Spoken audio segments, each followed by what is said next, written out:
the show, Five Stripe Fam. I'm AJ.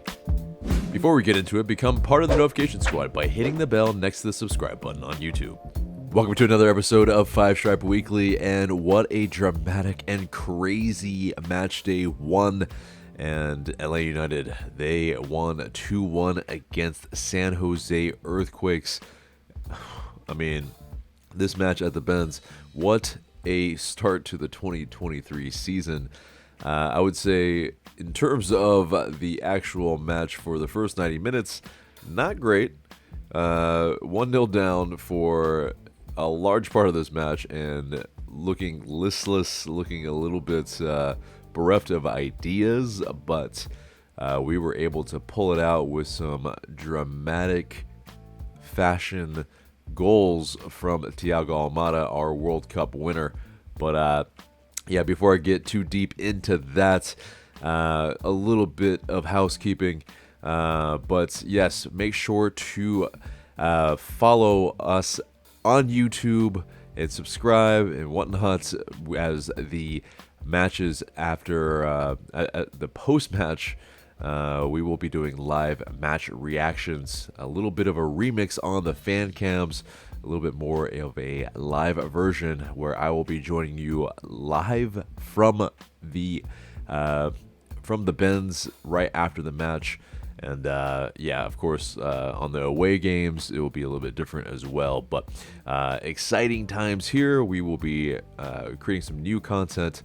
But yeah, co-producer Michael Weiss has been, manning the Discord as well. So shouts out to him. And also, yeah, the live match reaction will be co-produced by him. So make sure to stay tuned after the match so that you can get in on all the fun as well. But yeah, but back to this match. So yeah, San Jose Earthquakes, they score early, and yeah, they keep us off the scoreboard for the majority of the match. But it's one of those things where those moments that they probably wish they had back. Maybe they wish they had tried to score another one, because essentially all that time that they wasted with the injuries that's pretty much added to the stoppage time in the second half,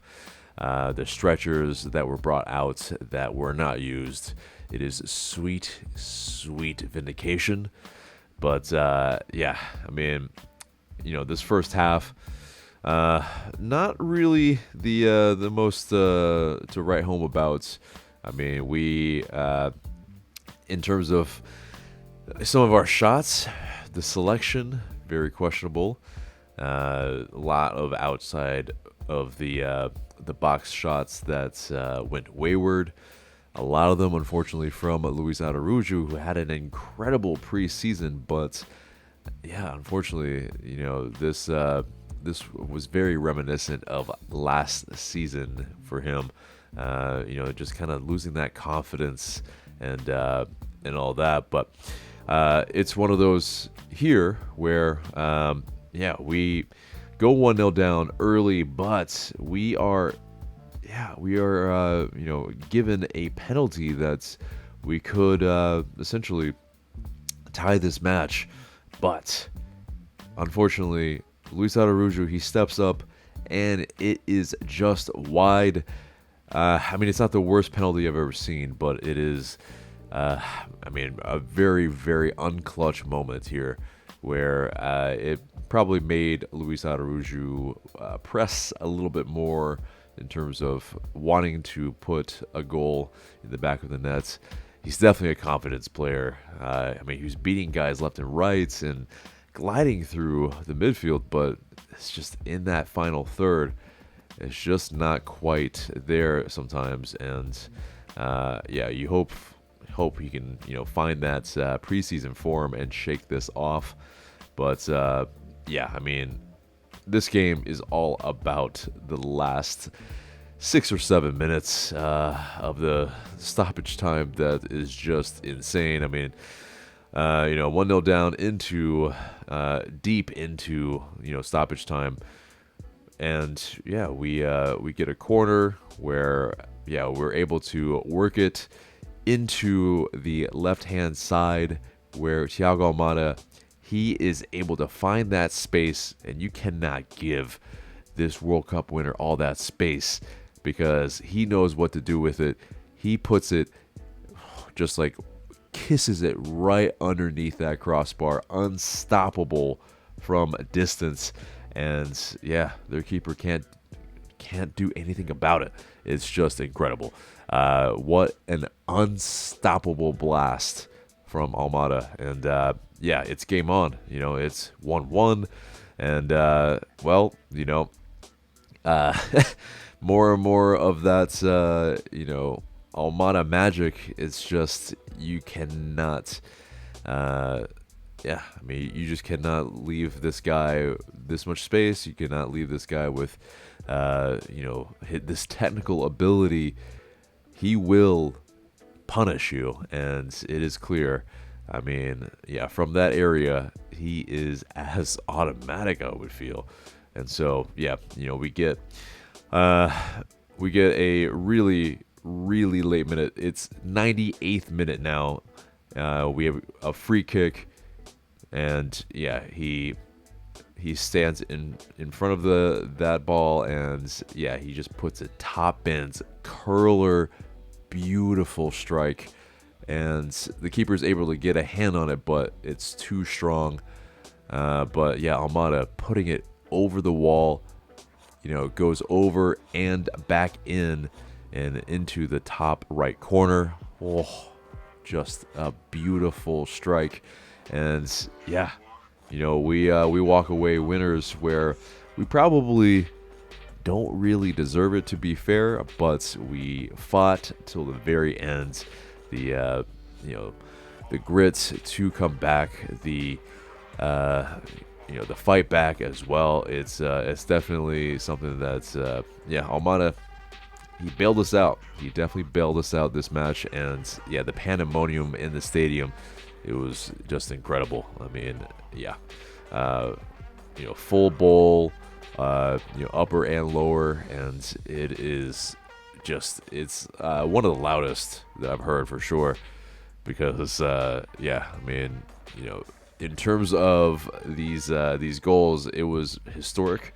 Yeah, with this brace, Almada, he becomes the first player in club history to score 2 goals in stoppage time.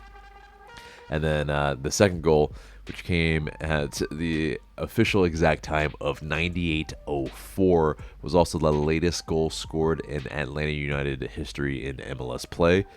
So yeah, it was just definitely euphoria for sure. But yeah, in terms of you know, Almada, he's said after the match, you know, it's just this humbleness from him. You know, apparently he said, I'm very, very happy for this team victory, and it was really important for us to start the season with a win, especially at home, so I'm very happy for the team to feel good. Gonzalo Pineda also mentioned after the match that, yeah, he doesn't act like a big game or big-time game hero.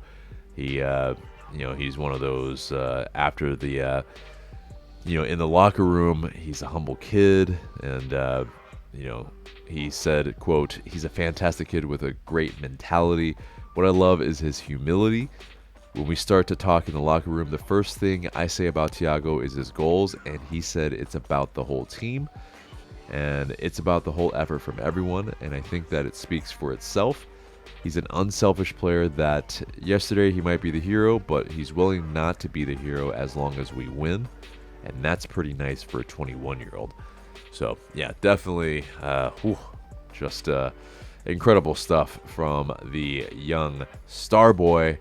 And yeah, it's in terms of the, you know, the first league or the first MLS you know, player to be a World Cup winner. He also he's just the fourth player in MLS to score a game-tying goal and a game-winning goal in the 90th minute or later of a match. And he's the first to do so since 2018 with Albert Rusnak of Real Salt Lake. So Yeah, the latest winning direct free kick in MLS play since 2003. Just baffling stuff from the Star Boy. But if this was happening with a player of Jovinko's quality, we would all be oogling. But this is a 21-year-old. I mean, it's just incredible. But that wraps it up for the match review, and it gets us into the news. And I mean, who else is it all about? It's all about Thiago Almada. He was actually up for the MLS goal of the week with that rocket from distance and the free kick curler. They pretty much try to split the vote a little bit. But you got Sebastian Jurisi's goal and João Klaus. But Thiago Almada and Thiago Almada's free kick were the other two. And lo and behold, the 17 showed out, 38% and 31% free kick goal wins it for this week. So we get the MLS goal of the week for match day 1. And the plaudits don't stop there. Thiago Almada, because he was crushing it, makes the MLS team of the week, as well as he makes he is the player of the match day.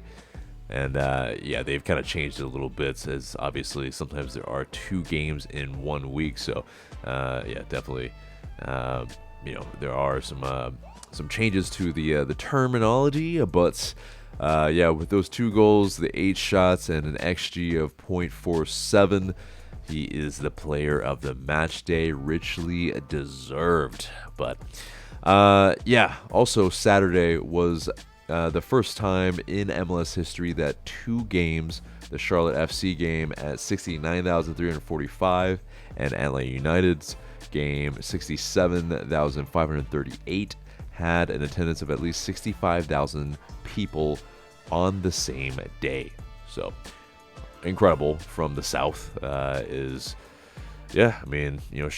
is showing out as well. And we usually are the top dog, and I guess we gotta show out a little bit more than our noisy neighbors to the right. But also Miles Robinson, he tweeted a couple days after the match that, quote, "I'm so thankful for every single person that helped me get through this long-term injury." Of course, talking about his Achilles.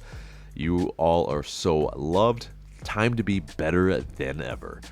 And in terms of that, one of the posts in that, in one of the photos, it was of him wearing a photo of Anton Walkes celebrating his goal against Nashville, and very heartwarming indeed. Of course, our tifo in match day 1 also was of Anton Walkes, and it was a photo of him from his first goal for Atlanta United. It was also against San Jose Earthquakes at Bobby Dodd, and a beautiful one for sure, and a great tribute to our fallen 5-stripe. But also, his sister has started a GoFundMe. I will link that in the description below. Definitely, donate when you can, and if you can, it will help every single bit of the hardships that they are dealing with in Anton Walkes' passing. But moving on to Yorgos Yakumakis. He apparently and reportedly wasn't training with Atlanta United on Tuesday. His visa is still being sorted, but he was on his IG seen in Toronto, and maybe he's already there, as we're gonna play Toronto, this weekend. But he's maybe getting it sorted there, as apparently it might be a little bit easier to get visas sorted in Canada. But a very strange coincidence, but interesting nonetheless. But another really awesome thing here. Not that any of the preceding things right now were exactly, but yeah, the Hawks, Bogdan Bogdanovic, yeah, he met up with Miles Robinson at the Hawks game. They traded some jerseys with both their names on it, and they were seen in some of the social media on the Hawks' kind of talking about soccer and how both of them were fans of the teams Atlanta United and Atlanta Hawks. So yeah, Bogey, he mentioned that he's the biggest soccer fan on the team. So yeah, definitely good to see that there are some Hawks players that definitely support the hometown soccer football team as well. But moving on to Atlanta United 2. Atlanta United 2 announced that they have season-long loans for 2 or 3 players, rather. Forward Eric Centeno and goalkeeper Justin Garces and defender Efren Morales will spend the 2023 season with Atlanta United 2, of course, now playing in the MLS Next Pro. But they also had a friendly against One Knoxville Sporting Club on Wednesday. The starting 11 read as Guerra, Morales, Adeni, DeGans, Young, Tiente, Carlton, Lopez, Vilal, Mejia, and Tamimi. But yeah, in terms of that match, it ended 1-1, and a free kick from Tony Tiente gave them the draw against One Knox. And the preseason will continue. And yeah, that pretty much does it for the news, and it gets us into the match preview. And alluded to this, of course, Atlanta United will be playing Toronto FC 7:30 on Saturday at the Benz. And this Toronto FC team has definitely reloaded, retooled, probably more accurate. But yeah, last season wasn't the strongest for them. It was a team that missed out on the playoffs. But in terms of this team, they're still they have a lot of weapons, and one of their strengths probably is that their talisman Lorenzo Insigne and Federico Bernardeschi, they maybe could finish 1-2 in the MVP race, because they're definitely some very, very talented players, some high-end talent for sure. But yeah, they also might not be a very, very deep team. Yeah, not a lot of depth other than maybe center forward, and maybe that's even saying something. But some key departures from last season: Domenico Crescito, also Alex Bono, and also Chris Mavinga, longtime Toronto FC player since 2017. But key acquisitions: Sean Johnson, of course, has joined them from NYCFC, the MLS Cup winner, of course, and Matt Hedges as well, FC Dallas legend, and Sigurd Roasted as well has joined them in the back line. But yeah, they on their day probably will be a very formidable bunch if injuries don't affect them. But yeah, they will be a team to contend with, and I think it will be a bit difficult this match on Saturday. But before we get into some predictions and whatnot, let's get into the injuries or unavailable players. Yorgos Giacomakis, of course, probably is unavailable for selection due to his visa issues. Santiago Sosa, he will also be serving the second game of his 2-game suspension from last season. And Michel Pachol also probably is unavailable, still recuperating from that injury sustained in that last preseason match. But let's get into that predicted starting 11 then. So, this I think probably will be fairly similar as those two that are aforementioned that probably are part of the starting 11. Still can't play a part, and I would guess that some players are still getting some match fitness within them, so I don't think the starting 11 will change very much. It will be Guzan between the sticks, Lennon, Robinson, Purata, Gutman, and Ibarra, Hosetu in the midfield, Almada in that 10 position, Luis Araujo in that right wing position, and Caleb Wiley, who didn't have a bad half, but definitely he was hooked in the second half.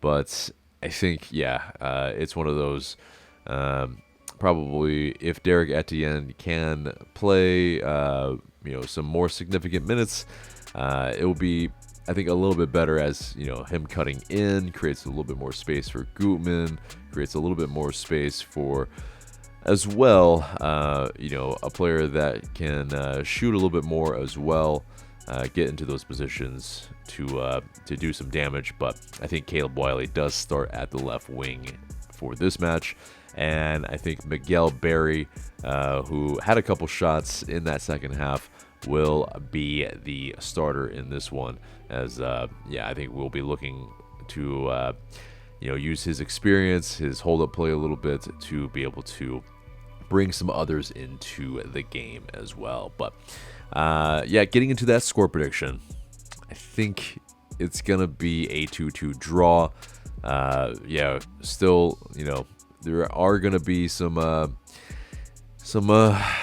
questionable moments in terms of the defense a little bit, and I think it will be a little bit as well where we can get a couple goals and walk away sharing the points. But what do you guys think? Let us know in the comments below. I'm curious what you think might happen in this match as well. But that pretty much does it for the entire episode, except for the question of the day. And the question of the day is, do you think Luis Araujo will have a strong season in 2023? Will it be better than 2022? We all certainly hope so, I'm sure. But let us know in the comments below what you think. Looking forward to what you have to say. But guys, that is the episode there and there. Remember to like, share, comment, subscribe. And I've been AJ. Thank you so much for watching, and I will see you in the next video.